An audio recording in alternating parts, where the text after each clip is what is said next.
The message came at 6:17 on a Thursday evening, just as the snow outside my window had begun to turn into thin, icy rain. It was from my mother, though. I didn't have to look to know. I had set her ringtone years ago, a sharp little chime that somehow managed to sound both cheerful and cold. The message was short, almost polite. Christmas this year will just be Michael's family and the in-laws. It's simpler that way. I stared at the screen. My brother's family, not mine. Simpler that way. The words sat there clean and efficient like a surgical cut. I felt nothing at first. No anger, no disbelief, just that dull weight pressing against the ribs, the familiar silence that comes after being reminded again of your rank in the family hierarchy. I typed 4 words back. Have a wonderful time. No punctuation, no questions. Then I placed the phone face down on the counter and watched the snow melt against the glass, turning into streaks of gray. It was the same every year, a new reason, a new version of the same sentence. Last Christmas it had been, we're staying closer to home. The year before, Michael's hosting and there isn't enough space. Always logistics, never emotion. My brother was the sun in their sky. His wife Lydia, the elegant lawyer from Charleston, had become the crown jewel. They were the picture-perfect family, 2 kids, a big house, perfect smiles, the kind of people my parents loved to show off. I was the footnote, the daughter who worked with computers, who kept to herself. Every family has a narrative, and mine was simple. Michael was the success story, and I was the maintenance code in the background. The silence in my apartment stretched out like a thread pulled too tight. I had built this place for peace, a minimalist loft overlooking Boston's waterfront, polished steel and cold quartz. It was a fortress of calm. I had earned line by line of code, contract by contract. But that night, the stillness felt heavy, oppressive, like standing underwater. I opened the fridge, took out a bottle of wine and poured a glass without thinking. The cork rolled off the counter and disappeared somewhere under the island. I didn't bother looking for it. My hands were steady, almost mechanical. I had been through this ritual enough times to have perfected it. The phone buzzed again. This time it was my grandmother Eloise. I smiled before answering, because with her I never had to build armor. "Izzy, sweetheart," she said, her voice a blend of warmth and paper-thin fragility. "You sound tired. Are you still working?" I turned toward the window, watching the city blur in the rain.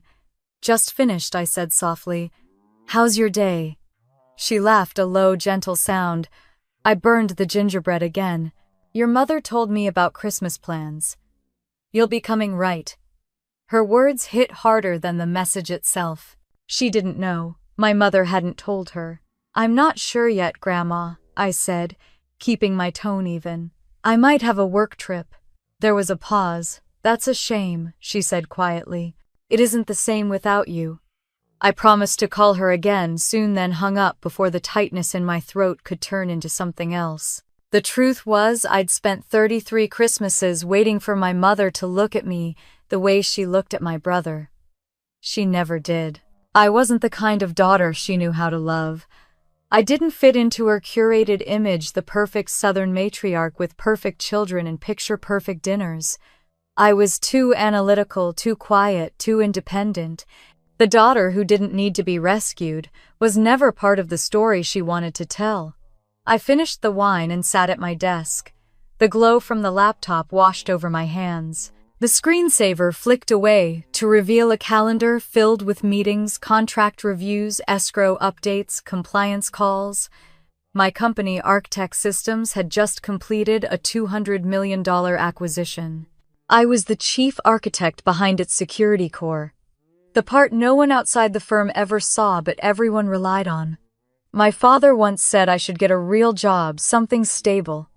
Stability to him meant obedience. To me, it meant freedom. I had spent years building systems that couldn't be exploited, structures that couldn't be quietly rewritten like I had been. I opened a new tab and checked the family group chat. A mistake. It was full of photos. Lydia showing off centerpieces, my mother approving each design with heart emojis, my uncle joking about bourbon and snow. A proper family Christmas, he wrote. Proper. I looked at those words until they blurred. Proper meant them. It never meant me. My mother would tell people she had 2 children, but in her heart, she only ever had one heir. I was the contingency. I set the laptop aside and walked to the window. Below, the harbor shimmered under the streetlights, boats rocking gently against the current. I thought of all the times I had tried to earn inclusion bringing gifts. No one opened cooking dishes. No one touched laughing at jokes I didn't find funny. Love, I realized, had been a project I was never assigned to lead. But respect, that was different. Respect could be built. Respect could be coded into existence. I sat back down and opened my encrypted email. One message blinked at the top, confirmation of the trust review I had helped my grandmother arrange months ago. She was still the primary trustee of the Delaney Family Trust, a portfolio that had once belonged to my grandfather. My parents thought of it as theirs, but technically it wasn't. Eloise managed it quietly, the way she managed everything, with patience and discretion. She had mentioned before that she wanted to simplify things, make sure the next generation handled it fairly. I remembered her saying that fairness didn't mean equality, it meant correction. My phone lit up again. A group notification. Lydia had posted a photo captioned, "Testing table setups for Christmas Eve." It was a long, rustic table decorated with golden cream. Beneath it, my mother commented, "So beautiful, dear. Can't wait to host everyone. Everyone." The word hit harder than any insult. They didn't even realize I could see it. Or maybe they did, and that was the point. I closed the app, heart rate steady, breath calm. There was a part of me that had once begged to be seen. That part had died a long time ago. Now all that was left was clarity. I opened my travel folder. There was an itinerary I had drafted months earlier, but never booked a gift for Grandma Eloise. She had once said she'd always wanted to see Paris at Christmas, to stand under the Eiffel Tower and sip champagne. She'd said it in passing, probably not thinking anyone was listening. I had listened. I had made a plan back then, a hotel, 2 business-class tickets, museum passes, but she had fallen ill and told me to save it for next time. There had never been a next time. Until now. My fingers hovered over the keyboard. The rain outside turned to snow again, the flakes catching the orange light of the harbor lamps. I opened the airline portal and typed Boston to Paris, 2 passengers, business class. December 22nd. The price flashed on the screen, more than most people spent in a month. I didn't blink. I pressed confirm. The booking email appeared seconds later. "We look forward to welcoming you on board." I picked up my phone, opened a new message to Grandma. My thumbs hesitated only once before typing. "I have an idea. Paris. Business class. Pack a coat." I stared at the message, then hit send. It turned blue, delivered. Outside, the snow kept falling, quiet and endless, covering everything that had come before.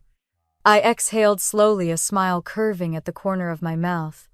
They had uninvited me from Christmas, so I would make a new one mine. Not out of bitterness, but out of balance. Out of the understanding that sometimes the only way to prove your worth is to stop asking for a seat at someone else's table and build your own under brighter lights with better company. I poured another glass of wine, raised it to the empty room, and whispered, "To Paris." That night, as the city disappeared beneath a veil of falling snow, I didn't just close my laptop. I closed the door on the version of me that kept waiting to be invited. The next morning, the world outside was white. Snow had finally settled overnight, layering the city in quiet surrender. I woke to the sound of my phone vibrating on the nightstand, the faint hum weaving through the silence. It wasn't family. It was work, an automated alert from ArcTech's security system. I dismissed it and sat up, blinking at the pale winter light spilling through the windows. My reflection in the glass looked softer than I felt. For once, I wasn't dreading the day. There was something about knowing a decision was already made that made everything easier to breathe through. The email from the airline sat in my inbox, crisp and official. Departure December 22nd, business class. Passenger 1, Isabella Monroe. Passenger 2, Eloise Delaney. I scrolled down through the itinerary. Paris, 5 nights, return flexible. It felt unreal, but also inevitable, as though the idea had been sitting quietly in me for years, waiting for the right night to step forward. I clicked open another tab and began arranging the rest hotel transport dinner reservations. For someone whose family had built their lives around appearances, I was about to stage the most elegant rebellion of my life. Hotel Mongeon, tucked near the Tuileries Gardens, had been my choice before the kind of place that whispered wealth rather than shouted it. I reserved a suite overlooking the rooftops, noting the view of the Eiffel Tower in the distance. It wasn't just about comfort, it was symbolism. A quiet statement that beauty didn't have to ask for permission to exist. After that came the details: a private driver, a note to the concierge, requesting fresh peonies in the room, a menu that included Earl Grey tea and ginger biscuits. Grandma loved ginger. I paused at the payment page, watching the cursor blink next to the total. It was more than my parents' yearly mortgage payment. I didn't flinch. They had always measured worth in what could be displayed. I had learned to measure mine in what couldn't be taken back. By noon, my list was done. Flights, hotel, insurance, medication requests, all confirmed. There was only one call left to make. I dialed the number for my grandmother's landline in Savannah. It rang 3 times before she answered, her voice bright, familiar, and warm. "Izzy, sweetheart, are you calling to say you've changed your mind about Christmas?" I smiled into the phone. "Sort of," I said. "How are you feeling today? Better than yesterday?" "The doctor says I'm stubborn enough to outlive him." She laughed softly. "Are you coming home, dear? I made your favorite toffee cookies." "Not exactly," I said. "I was thinking, maybe we could spend Christmas somewhere different this year." A pause. I could almost hear her tilt her head. "Different how, Paris?" I said. The silence on the other end was long, stretching out like breath before a song. Then she whispered, "Paris. You can't be serious." "I am," I said. "I already booked everything. Business class flights. The hotel is right by the gardens and they'll have tea waiting when we get there." She let out a small sound, half laugh, half disbelief. "Good Lord, Izzy, that's extravagant." "Not extravagant," I said. "Necessary." Her voice softened. "What brought this on?" I stared at the window, snowflakes tracing paths down the glass. "I just don't want to spend another Christmas being invisible." I waited for her to respond, but she didn't fill the silence with platitudes or advice. She just listened. Finally, she said, "When do we leave?" 2 days, I said, smiling despite the sudden ache in my chest. "Well," she said, voice trembling with excitement, "then I'd better find my old travel scarf." After the call, I sat in the stillness and exhaled. For the first time in years, Christmas wasn't something being done to me. It was something I was shaping with my own hands. I spent the afternoon gathering everything I'd need: passports, confirmation numbers, power adapters, a black wool coat I hadn't worn in ages. As I folded clothes into my suitcase, the act felt ceremonial. Every piece of fabric, every small deliberate choice was a rebellion, stitched in silence. When night fell, I walked down to the harbor. The snow had slowed to a fine mist and the world looked washed clean. A couple passed me, their arms linked, their laughter echoing against the water. I thought of the family in Aspen, their carefully arranged table settings and camera-ready smiles. I imagined the polite toasts, the jokes that would circle the table until someone remembered I wasn't there. I could almost hear my mother's voice, "Izzy's probably working late again." A practiced excuse, well-rehearsed and comfortably false. I looked out over the dark water and whispered to myself, "Not this year." Back home, I sat at my desk and opened my private account. There was something almost sacred about seeing the numbers there. The accumulation of every night I had stayed up debugging systems, every weekend I'd spent writing code, while the rest of the world was out to brunch. I transferred a small sum into a new trust account. Eloise Paris Fund, I labeled it. I'd made enough money to buy silence, but I preferred to fund joy. The next morning, I called the airline to confirm special assistance for an elderly passenger. The agent on the other end was courteous professional. "We'll make sure Mrs. Delaney is comfortable," she said. "Anything else you'd like us to arrange?" "Yes," I said after a moment. "Champagne as soon as she's seated." There was a pause. "Of course, Miss Monroe." I ended the call satisfied. The pieces were aligning perfectly, and I could feel the quiet thrill that came when a plan began to take form. It wasn't about showing off, it was about rewriting the narrative. For years, my family had defined me by absence, the one who doesn't come home, the one who's too busy. They had no idea that absence could be power, that the person missing from their table could build a bigger one somewhere else. That evening, I called Grandma again to check in. She was breathless, her voice bubbling with energy. "I've been looking through my closet," she said. "Do you think my old wool coat will do?" "It's perfect," I said. "Paris can be cold, but I'll make sure you're warm." "Oh, and Izzy," she said after a pause. "Your mother called. She mentioned something about you being busy." I smiled. "You could say that." She sounded unsettled. "I'm sure she is," I said, my tone even. "It's hard losing control of the narrative." "Be kind, dear," she said, her voice tender but firm. "Revenge is only beautiful when it teaches grace."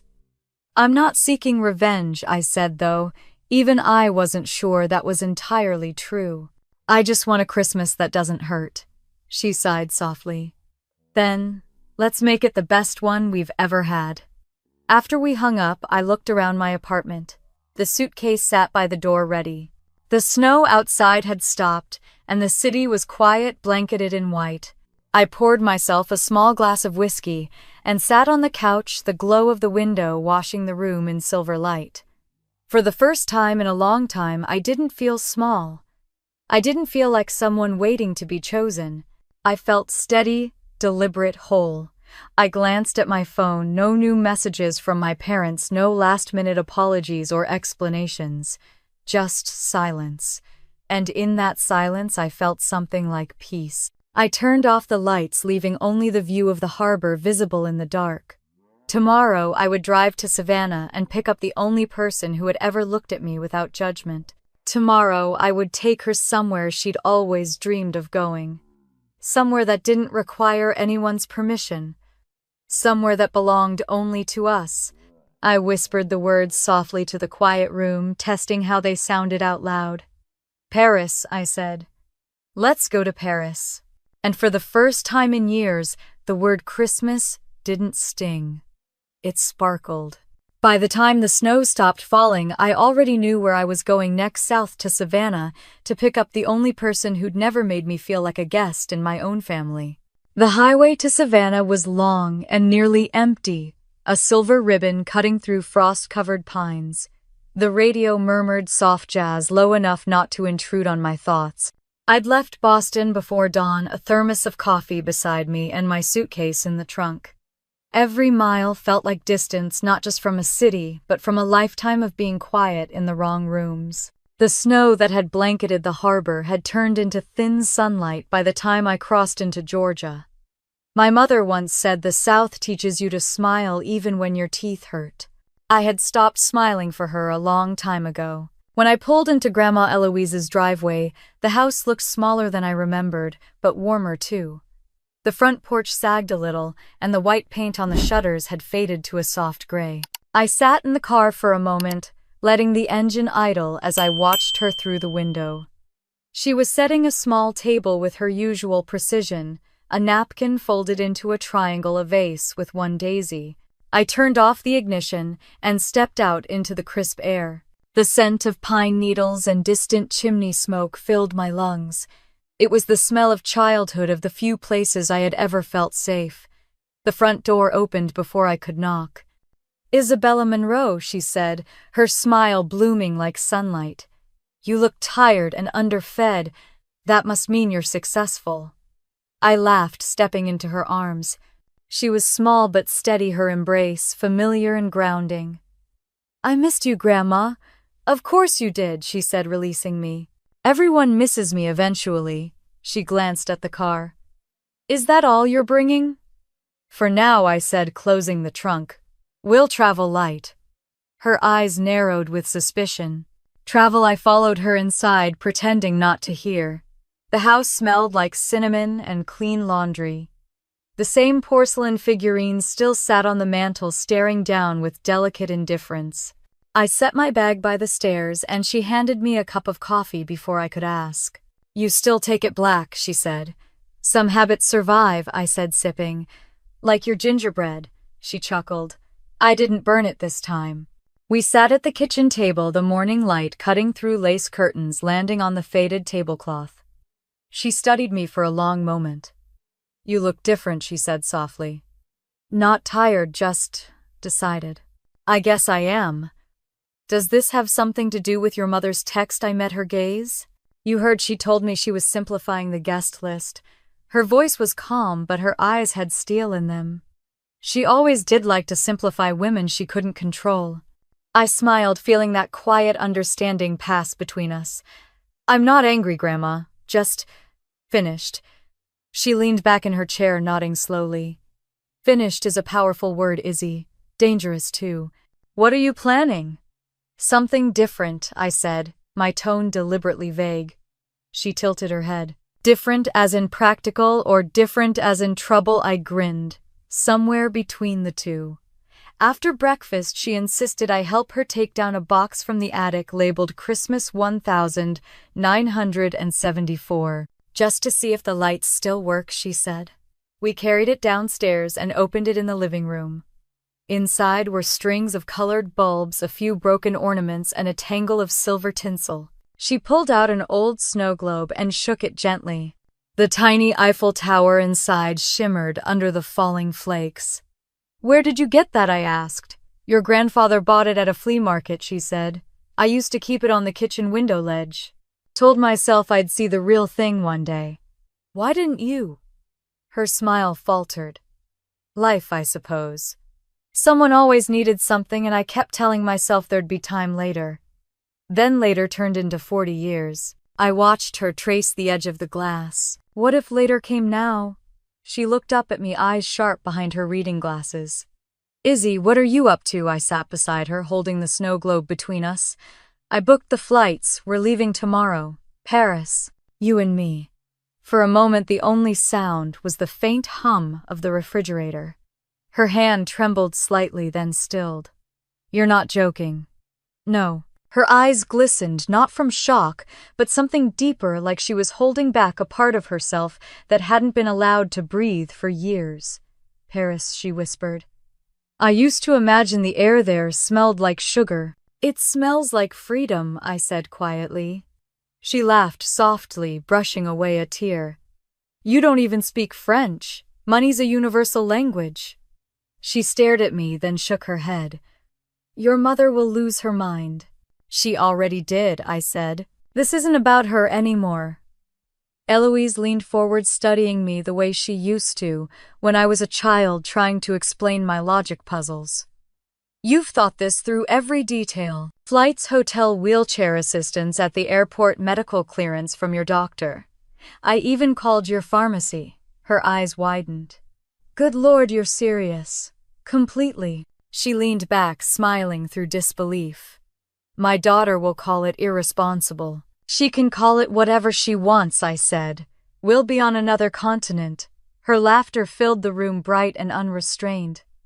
You're your grandfather's girl, she said finally. He always believed in bold moves. That afternoon we packed together. She insisted on bringing her ancient tapestry handbag, the one with the brass clasp that barely worked. I offered her a new leather one, but she waved it away. Some things carry luck, she said. I don't travel without it. She picked out a few dresses, her wool coat, a scarf that had belonged to my mother before the distance between them had frozen solid. She hesitated before folding it. Maybe I'll give it back to her one day, she murmured. I didn't answer.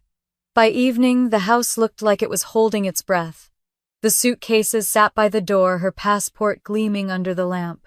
We ate dinner by the fire, soup and cornbread, simple and comforting. She kept glancing at the clock, as though afraid time might change its mind. I haven't flown in 20 years, she said softly. Then, it's overdue, I said. After dinner, I stepped outside for some air. The December night was still the sky, a dark velvet dome pricked with stars. My breath curled into clouds as I stood on the porch feeling the weight of what tomorrow meant. This wasn't just a trip. It was a correction, a rebalancing of a lifetime's worth of being sidelined. They would wake up on Christmas morning to a family photo missing 2 faces, and for once the absence would speak louder than any presence ever could. When I came back in, she was sitting by the fire with a mug of cocoa. The flickering light painted her features in gold and shadow. She looked up at me. "Are you sure you're ready for what this means?" I said. "You know your mother will call the moment she finds out. She'll have to dial international," Eloise chuckled. "You sound so calm." "I am calm," I said. "Because for the first time I'm not waiting to be invited. I'm the one choosing where to go." She studied me for a long time, her expression unreadable. Then she nodded. "Good, just promise me one thing." "What's that?" "When they talk about this and they will, don't let them turn it into a scandal. Let it stay what it really is." "And what's that?" "A love story," she said simply. "Between a granddaughter who refused to stay small and an old woman who finally decided to see the world." I smiled, feeling something warm unfurl in my chest. "I can live with that." She sipped her cocoa, satisfied. Then it settled. Tomorrow we fly. As the fire dimmed to embers, I sat beside her, the snow globe still on the table between us. Inside it, the tiny Eiffel Tower shimmered in endless snowfall. It felt like a promise kept even before the plane left the ground. Outside, the night deepened, and somewhere in the distance, the faint chime of a church bell marked the hour. Tomorrow, everything would change. By sunrise, our suitcases were in the trunk, her passport in my bag, and the road to the airport stretching ahead like the first clean page of a new life. The airport was chaos wrapped in tinsel. Families moved like slow, noisy currents through the security lines, dragging overstuffed suitcases and shouting at each other across plastic bins. Somewhere, a child was crying over a lost stuffed reindeer. I stood with Grandma Eloise at the edge of the check-in counter, our luggage stacked neatly beside us, 2 passports in my hand. The agent behind the counter smiled, her holiday lipstick a shade too bright. "Good morning. Where are we flying today?" "Paris," I said, sliding our documents forward. The woman's fingers froze over the keyboard for a moment, her expression softening when she looked at Eloise. "That's quite the Christmas trip," she said. Eloise's eyes twinkled. "It's long overdue, dear," the agent chuckled. "I'll make sure you're well taken care of." We moved through security faster than I expected. Eloise insisted on walking, refusing the wheelchair service I had arranged. "If I'm flying halfway across the world, I'm going to do it on my own 2 feet, she said. She walked slowly, but proudly, her posture straight, her scarf a swirl of deep green wool against the gray terminal. People looked at her, some smiled, some stared, but she carried herself like she had waited 80 years to take this walk. At the gate, she stood by the window gazing out at the planes. "You know," she said, "your grandfather used to talk about the world like it was a series of locked doors. He said if you had the right key, you could go anywhere." "And you believed him?" I asked. She smiled faintly. "No, I learned to pick locks instead." We both laughed, though her eyes stayed fixed on the horizon. The loudspeaker crackled with our boarding announcement. "Passengers in Group 1, for Flight 227 to Paris, you may now begin boarding." "That's us," I said. She turned toward me, a mix of disbelief and delight on her face. "Isabella, I can't believe you're actually doing this." "Neither can they," I said, glancing at my phone, where a half-dozen missed calls from my mother filled the screen. I silenced it, dropped it into my bag, and held out my arm. "Shall we?" The first-class cabin felt like another world, entirely quiet, serene, bathed in soft gold light. As soon as Eloise settled into her seat, the flight attendant appeared with 2 flutes of champagne. "Compliments of the crew," she said. "Merry Christmas, ladies." Eloise hesitated, her fingers trembling slightly around the glass. "I've never had champagne before," she admitted. Then tonight, I said, raising mine, you'll have it at 30,000 feet. She clinked her glass against mine, eyes shining. To my granddaughter, she said softly, for making the impossible seem small. The plane lifted through clouds heavy with snow, the city shrinking below us into a scatter of lights. As we leveled off, Eloise leaned back, looking out the window with an expression I hadn't seen on her in years, something like awe. It's strange, she murmured. When you're young, you think there's a limit to how high you can go. Then one day you're here, and it feels like there never was. I smiled, closing my eyes briefly. It's all perspective, Grandma. The view only changes when you rise above the noise. She chuckled softly. That's exactly what your mother doesn't understand. I opened my laptop mostly to distract myself, but she reached over and closed it gently. No work, she said. We're between worlds now. Let it wait. For once I listened. Hours passed in a quiet rhythm, the hum of the engines, the soft rustle of blankets, the occasional clink of cutlery as meals were served. Eloise fell asleep somewhere over the Atlantic, her head resting gently against the seat, her breathing even. I watched her for a long time, thinking about all the ways she had carried this family alone. My mother's ambition, my father's pride, my brother's charm. She had held them all up quietly, gracefully. I wondered if anyone had ever thanked her for it. I picked up my phone again, scrolling through messages I hadn't read. My mother's words were sharp, desperate. Where are you? Call me now. This isn't funny. My brother's text followed Mom's freaking out. Just tell her you're home. There was even one from Lydia. You can't just take Grandma like that. People are asking questions. I turned the phone face down on the tray table. Let them ask. When Eloise woke, it was just before dawn. A faint pink glow spilled across the cabin. She blinked, slowly smiled, and whispered, "Is that the sunrise?" I nodded. Over France. Her eyes filled the reflection of morning clouds dancing in them. It's the most beautiful thing I've ever seen. It's only the beginning, I said. She reached over and squeezed my hand. You know, I thought the best years of my life were behind me. Turns out, they were just waiting for a good pilot. We both laughed, and for a moment, the years between us vanished. When the plane landed, the cabin filled with soft chatter and the shuffle of people eager to disembark. The flight attendant smiled as she helped Eloise gather her things. Was it everything you hoped for? Eloise looked at me, then back at the woman. More, she said. Far more. Customs was a blur. The moment we stepped into the arrivals hall, a man in a black suit held up a sign that read Madame Delaney. Eloise stopped short. That's me, she whispered, astonished. I grinned. Yes, it is. He greeted us in careful English and took her suitcase. When he opened the door to the waiting Mercedes, she turned to me, eyes wide. I've never been called Madame in my life. Then let's start now, I said. The drive into the city was quiet, filled with flashes of wonder. The Seine glinting in the sunlight, the iron silhouette of the Eiffel Tower rising in the distance, the pale stone facades that looked exactly like the pictures she'd kept in her scrapbook for decades. When the car stopped in front of the hotel, Eloise whispered, "It's real." The hotel staff treated her like royalty. The manager greeted her by name, his accent smooth as silk. "Welcome to Paris, Madame Delaney. Your suite is ready." Eloise stepped inside and gasped softly. The room was flooded with golden light, floor-to-ceiling windows framing the city like a painting. On the table, a vase of pale pink peonies waited, their scent subtle and sweet. "Oh, Izzy," she said, turning slowly in the middle of the room. "It's perfect." I smiled, setting our bags down. "Only the best for my favorite co-conspirator."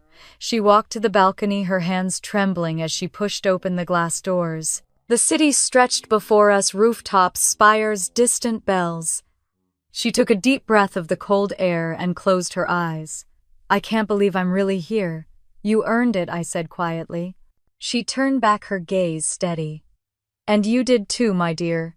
Don't ever let anyone tell you otherwise." We stood there together, two women on opposite ends of life, but united by the same kind of silence, the kind that had shaped us both.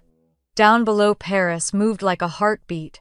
Somewhere church bells began to ring soft and distant. Eloise smiled. "Do you think your mother's seen the messages?" Yet I laughed. "She's probably organizing a search party as we speak." "Well," she said, raising an imaginary glass, "here's to being unfindable." That night, as Paris shimmered outside our window, I ordered dinner for two. We ate by candlelight, her laughter mingling with the sounds of the city below. Every detail, the food, the view, the warmth, felt like something sacred, something stolen back from the years we'd lost to other people's expectations.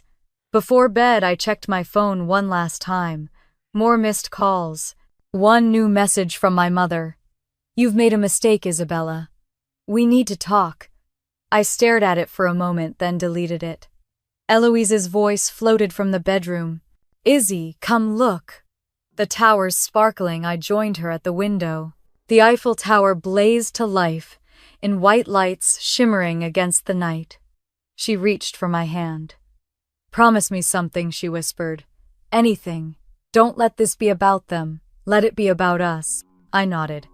"It already is." Outside, the city glowed like a promise kept. Inside, for the first time in my life, Christmas didn't feel like a wound. It felt like freedom.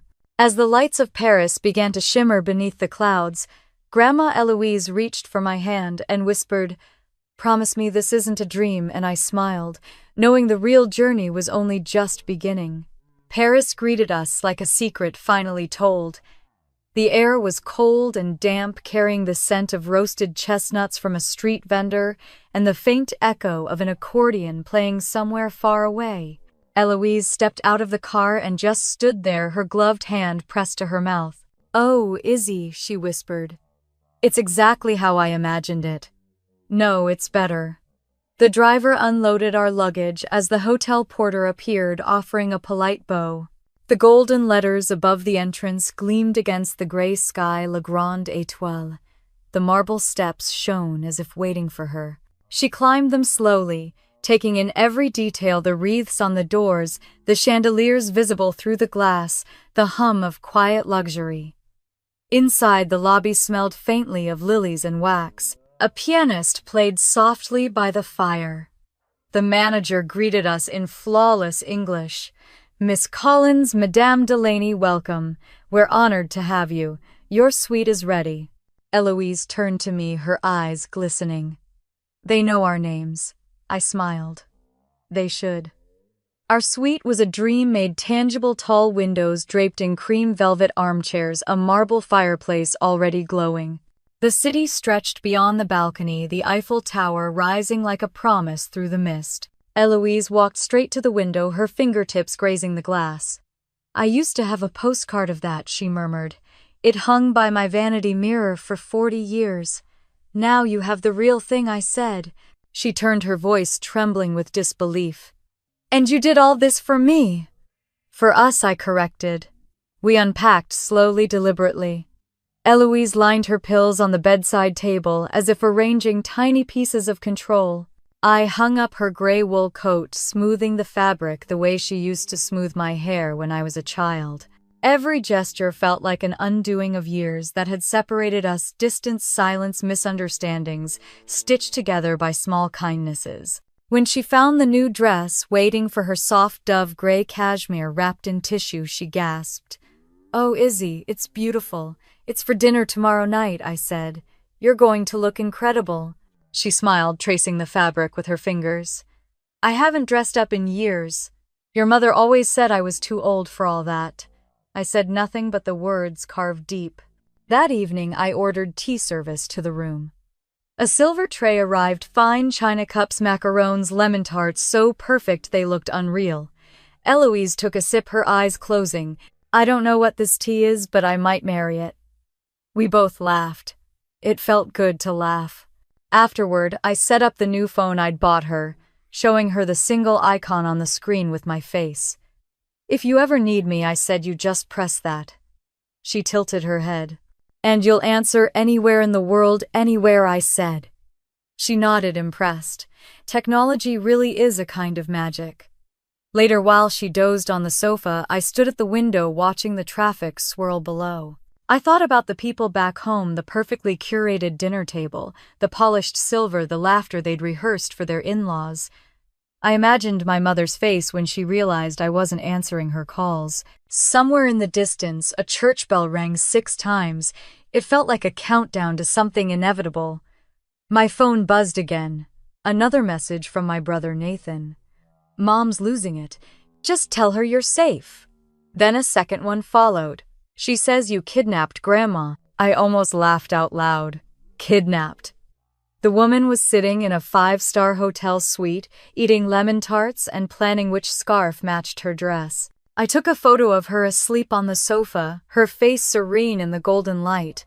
I sent it to Nathan with one line. "Looks like she's suffering." Then I silenced my phone again. The next morning the sky was pale blue, and Paris felt like it had been freshly painted. We started early, bundled in coats and scarves. The hotel arranged a car to take us along the Seine. Eloise leaned against the window, naming things as if she were reacquainting herself with an old friend. The river, the bridges. Oh, look at those balconies. They actually have flowers in winter. We stopped first at a small café tucked on a cobblestone street in Le Marais. The air inside was warm and smelled of butter and espresso. The waiter addressed us in French.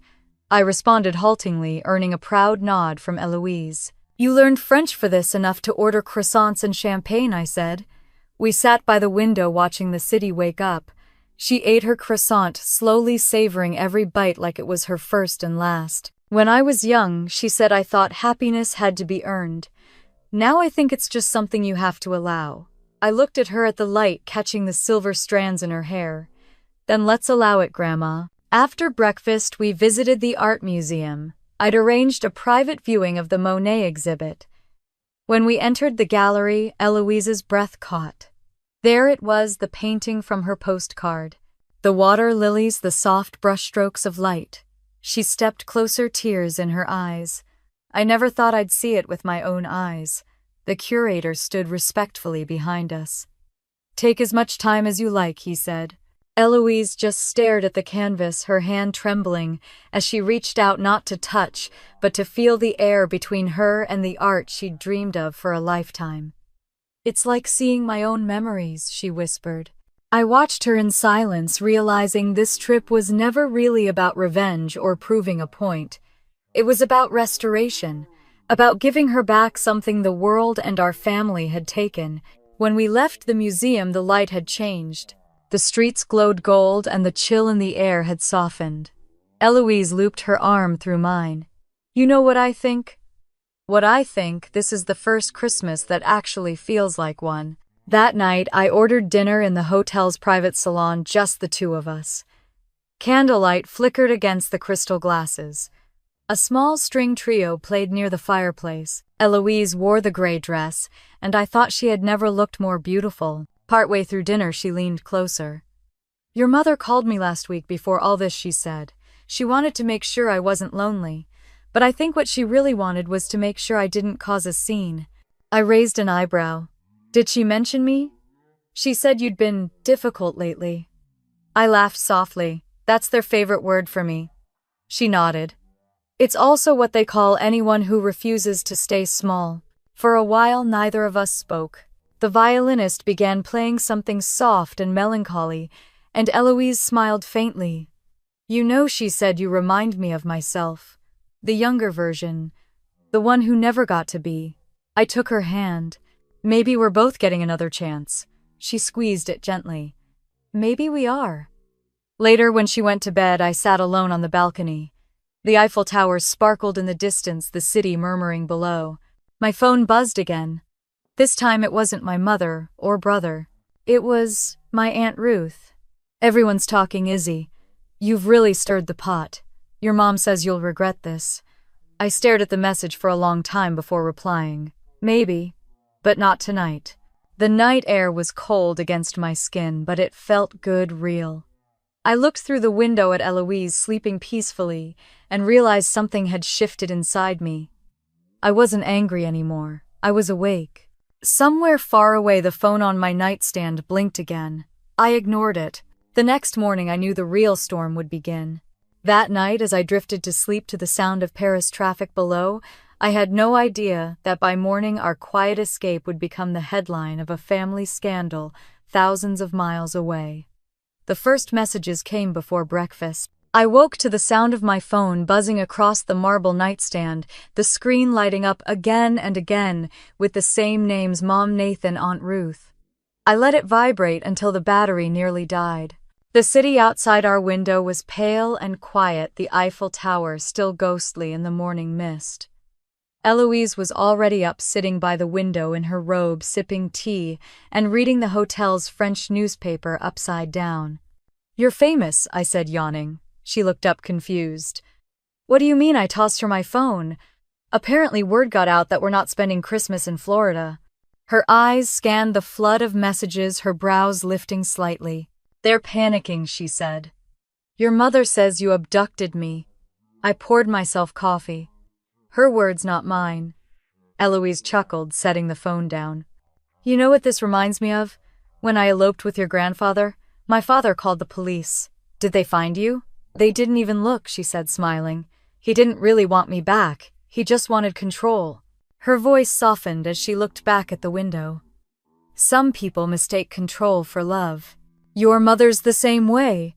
The knock at the door interrupted us. A young concierge stood there with a bouquet of fresh peonies. "Compliments of the hotel, Madame Delaney," he said. "And this was also delivered for you." He handed me an envelope sealed in gold foil. I frowned. "Who delivers mail to a hotel?" Eloise leaned forward, curious.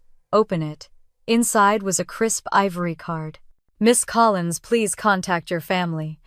They are worried." "The U.S. Embassy, Paris." I laughed, shaking my head. She actually called the embassy. Eloise smiled thinly. She always did like to escalate. I dropped the card on the table. "I'm not calling them." "No, Eloise," said her voice calm. "You're not." The rest of the morning unfolded like a film playing too slowly. We went down to the breakfast salon where waiters glided like dancers between tables. Eloise ordered pancakes, marveling that they were almost American but fancier. I watched her laugh with the waiter, the lines around her eyes softening her voice, full of the kind of joy I hadn't heard in years.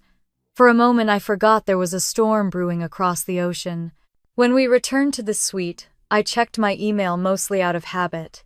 Among the usual updates from my law firm and a few holiday sales, one message stood out: subject trust inquiry. Immediate response requested. It was from the law office that had managed the Delaney family trust for decades. I opened it carefully.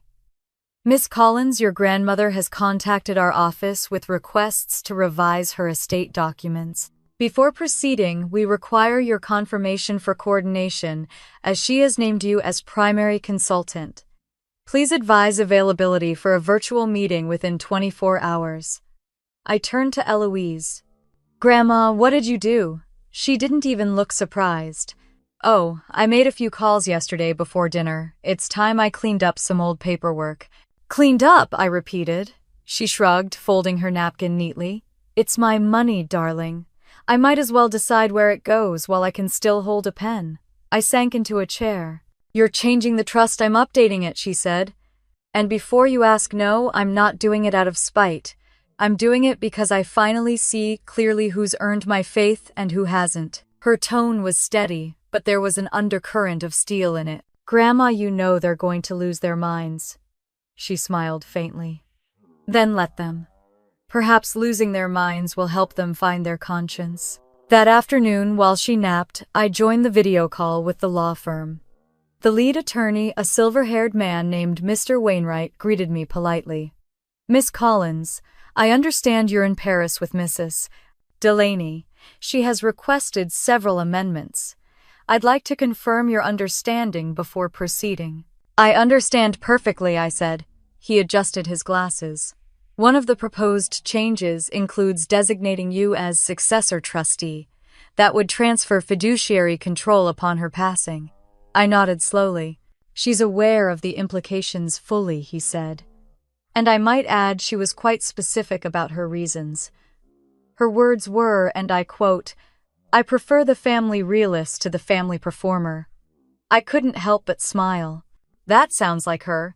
By the time Eloise woke, the legal documents had been drafted. She read every word, her reading glasses perched on the end of her nose. When she finished, she signed them without hesitation. "Done," she said. "And you'll keep copies, of course." "I already have," I said, scanning the PDFs into my encrypted drive. She leaned back in her chair.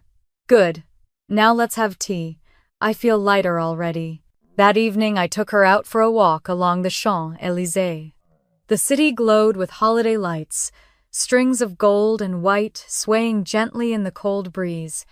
Eloise clutched my arm, her eyes darting from one glittering display to another. "Your mother would hate this," she said suddenly. "Why, because it's not her idea," she replied, laughing. Her laughter was contagious. We stopped at a small chocolatier's window where truffles sat in rows like jewels. I bought a box, and she insisted we eat two right there on the sidewalk. "Best rebellion I've ever tasted," she said. We returned to the hotel to find a voicemail waiting. The front desk clerk handed it to me on a written note. "Miss Collins, a woman called claiming to be your mother. She asked for your room number. We did not provide it." Eloise chuckled when I read it out loud. "They think they can track you down in Paris. They're trying," I said, pulling out my phone. "Maybe I should post something just to make it easier." "What do you mean?" I opened the camera app, flipped it to selfie mode, and framed us with the city lights behind the window. "Smile, Grandma." She grinned, lifting her glass of champagne. I took the photo, added a caption, and posted it to my private family group chat to Peace, Freedom, and Good Taste. Within a minute, the typing bubbles appeared. Then came the messages, furious, confused, incredulous. "Where are you? This isn't funny, Izzy. You're embarrassing the family. Bring Grandma home." I showed the screen to Eloise. She studied it for a moment, then said simply, "They always confuse embarrassment with exposure." I laughed softly. "What do you mean?" "They think keeping secrets makes them respectable, but sometimes shining a little light is the only way to make people see." The clock on the mantel chimed 9. I closed my phone and poured her another glass of champagne. "To shining light, then," I said. She clinked her glass against mine, and to letting them squint. Later that night I couldn't sleep. The adrenaline of defiance kept me awake. I sat on the balcony watching the city hum. Somewhere far away, my family was unraveling their carefully built narrative, falling apart. But here, in this golden cocoon above the streets of Paris, everything felt balanced. When I finally went back inside, Eloise was awake too. She was sitting in bed, her reading lamp glowing softly. "Couldn't sleep?" I asked. She looked up, smiling faintly. "No, I was just thinking. I've waited a long time for this kind of peace. Funny, isn't it? You have to leave everything behind to find it." I sat beside her. "You're not leaving everything, Grandma. You're just choosing differently." She nodded slowly. "Then I choose this." Outside, the bells of the city began to toll deep and slow. Midnight. Christmas Eve. Eloise leaned back against her pillows. "Merry Christmas, Izzy." "Merry Christmas, Grandma," I whispered. As the lights of Paris flickered against her face, I realized something. The fight wasn't just about exclusion anymore. It was about inheritance, yes, but not the financial kind. It was about legacy. And for the first time, it was ours to define. By the time the first snow began to fall over Paris, I thought the chaos might finally quiet down, but I was wrong. Back home, the real storm was only just beginning. By Christmas morning, my phone was a war zone. Notifications poured in like artillery fire, missed calls, voicemails, long texts full of guilt and accusation. The family group chat had mutated overnight into a courtroom, and I was the defendant. My mother's messages came first. "You've humiliated us, Isabella. Taking your grandmother away on Christmas Eve? Do you even realize what people are saying?" Then Nathan, more measured, but just as patronizing. Mom's in tears. Dad's furious. "This isn't you. You're better than this." I read them while sitting on the balcony in my robe, a cup of coffee steaming in the cold air. Eloise was still asleep, breathing softly in the next room. The sky over Paris was silver, the streets below quiet, as if the whole city were holding its breath. I didn't reply to a single message. Instead, I opened my camera and took a picture of the skyline. The Eiffel Tower shimmered faintly through the morning fog. I posted it with no caption. Within minutes, my cousin Lindsay commented with a series of exclamation marks. Another cousin wrote, "So this is what being too busy for family looks like." I locked the phone, set it aside, and whispered to the city, "Let them talk." When Eloise woke, she looked refreshed and oddly serene. "Did I sleep through Christmas?" she asked. I smiled. "No, Grandma. It's just beginning." We had breakfast, sent up croissants, berries, eggs, cooked exactly the way she liked. While she ate, she asked what my plans were for the day. I hesitated before answering.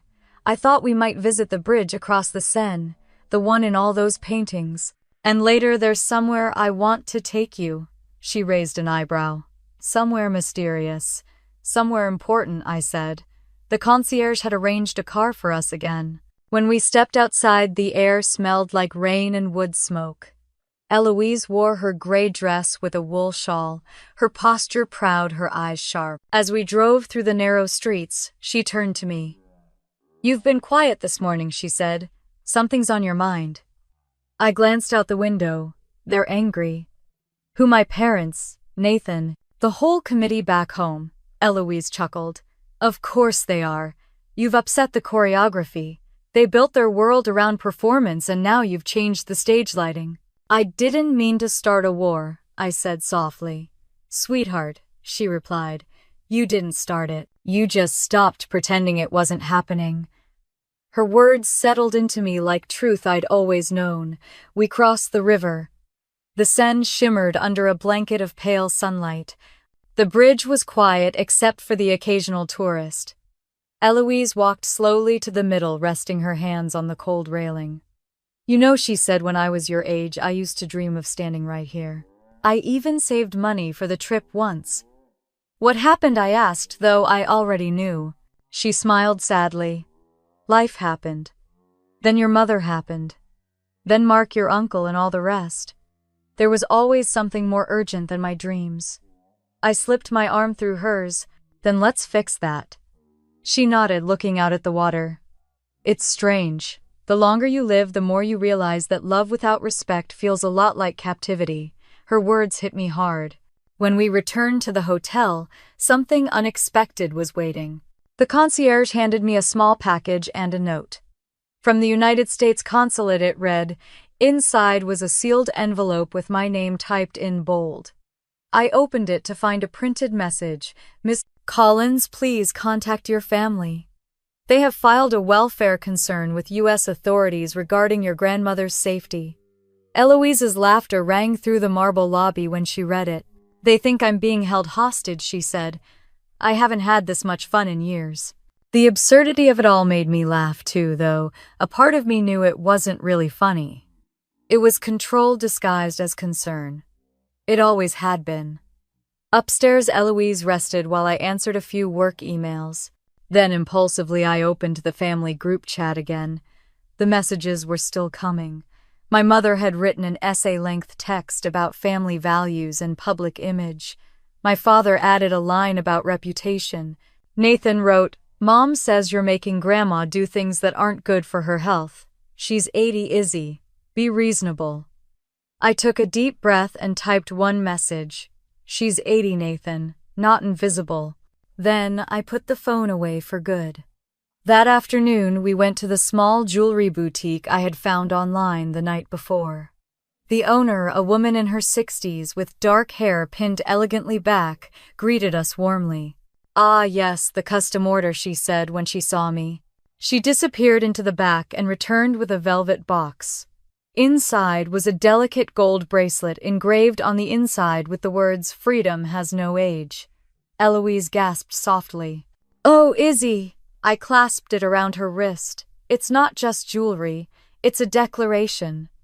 Her hand trembled slightly as she touched the engraving. You always did know how to make a statement without saying a word. When we left the boutique, she insisted on walking even though the wind had picked up. We wandered through the Christmas market's rows of glowing stalls, selling candles, scarves, and pastries dusted with sugar. Children chased each other between stands. The sound of carolers drifted through the air. For a few precious minutes, we were just two women in a city that didn't care who we'd been before. But as dusk settled, my phone buzzed again. This time, it wasn't a text. It was a video call. My mother. Eloise saw the name flash across the screen. "Answer it," she said. I frowned. Why? Because it's time they see the truth for themselves. I hesitated, then tapped accept. My mother's face filled the screen tight, furious, the kind of expression she wore when she thought appearances were slipping. "Isabella," she snapped. "Where are you? What are you doing?" "We've had to call lawyers to make sure Grandma isn't being exploited." "Good evening to you too, Mother," I said coolly. "We're having a lovely Christmas, thank you." "Lovely," she repeated, incredulous. "You've turned our family into a spectacle.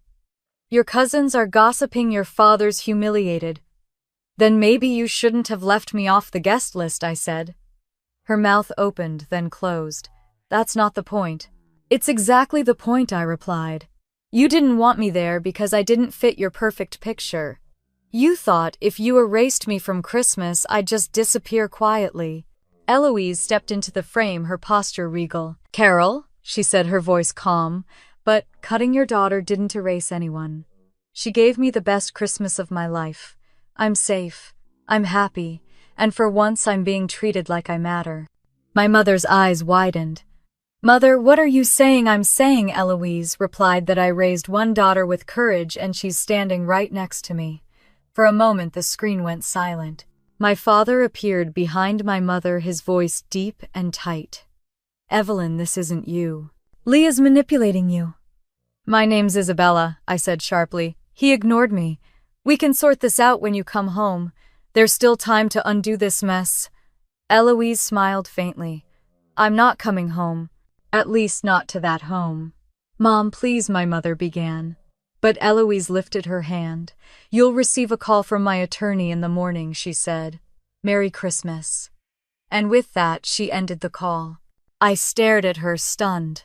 "Grandma, what was that?" "Phase 1, she said, smiling. "Now finish your champagne. We have work to do."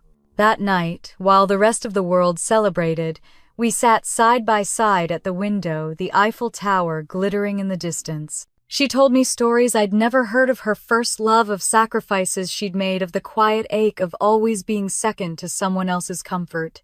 And when she finally fell asleep, her hand resting gently over mine, I understood that what we had done wasn't rebellion. It was reclamation. The phone on the table buzzed one last time. I ignored it. Let them stew in their own silence.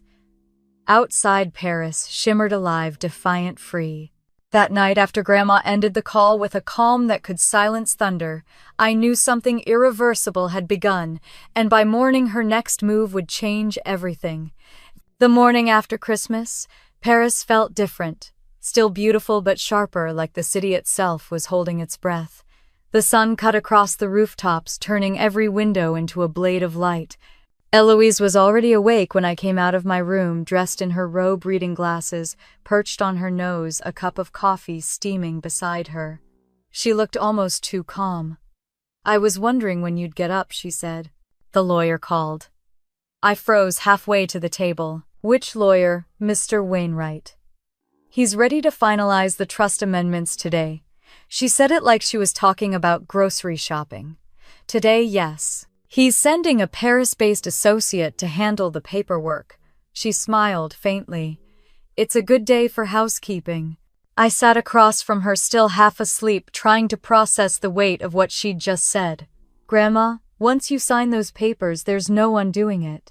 Mom and Nathan will go ballistic." She took a slow sip of coffee. "They already have. Why waste a good tantrum?" Her voice was calm, but there was a glint of steel in her eyes. I realized then that this wasn't a spontaneous decision. She'd planned this long before Paris, maybe even long before I ever texted her about the trip. A knock at the door interrupted us. The concierge again carrying a small folder embossed with gold lettering. "Madame Delaney, this arrived from the notary," he said. "And there's also a video message attached to the delivery for Miss Collins."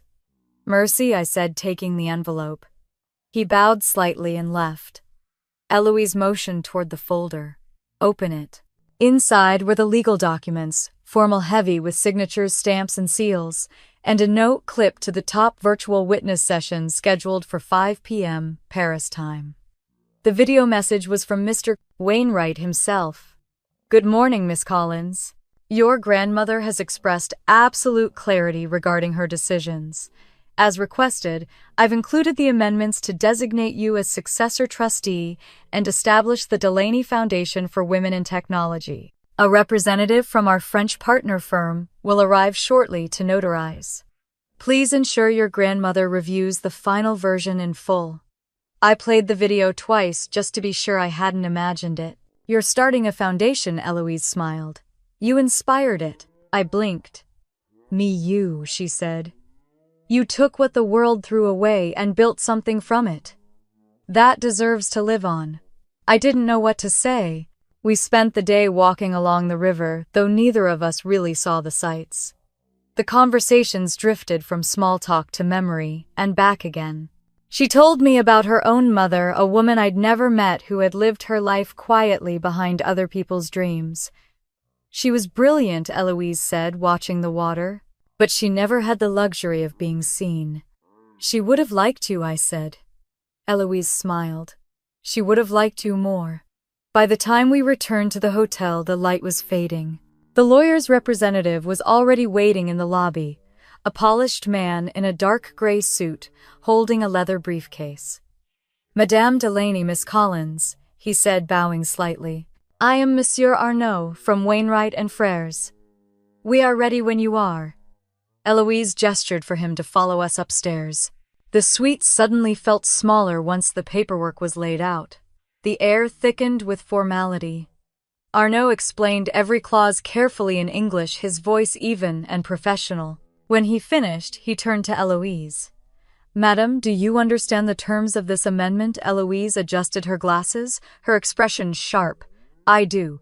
My assets will fund the Delaney Foundation immediately upon my passing. My granddaughter Isabella Collins will serve as executive director and trustee. All prior trustees are to be removed, and any beneficiary who disputes this arrangement forfeits their claim." Arnaud nodded, satisfied. "Then if you agree, please sign here." Her hand trembled slightly as she reached for the pen, not from hesitation but from age. I watched her write her name, each letter slow, deliberate, final. When she finished, she handed the pen to Arnaud. He checked the signatures, stamped the final page, and looked up. "Congratulations, madam. It is done." For a long moment, Eloise didn't speak. She just stared at the signed document, then leaned back in her chair. "Funny," she said. "It feels like breathing again." I walked her to the balcony afterward. The city glowed below us, gold and silver. She exhaled slowly. "Do you think they'll understand?" "No," I said. "But they'll have to live with it." She nodded, a faint smile curving her lips. "Then, that's enough." Later that evening, I ordered room service, a bottle of champagne, and 2 slices of chocolate tart. We sat at the small dining table, the paperwork neatly stacked beside us. She poured the champagne herself, her hand steady now. "To new beginnings," she said, raising her glass. "To peace," I added. We clinked glasses, the sound bright and clear. But peace, I was learning, rarely comes quietly. Halfway through dessert, my phone buzzed again. This time, it wasn't a message or call, it was a video notification from my cousin Lindsay's social media account. The thumbnail made my stomach drop. It was a screenshot of the photo I'd posted 2 days earlier, Eloise, and me in front of the Eiffel Tower. Above it, Lindsay had written, "Guess who skipped family Christmas to live their best life in Paris." The post had hundreds of comments already. Some were harmless, others vicious. "Must be nice when you don't have to work for it. Isn't that grandma's money?" "Ungrateful much." My mother had even left a comment. Family isn't about showing off online, Isabella. I closed the app and set the phone down, my pulse pounding. Eloise watched me quietly.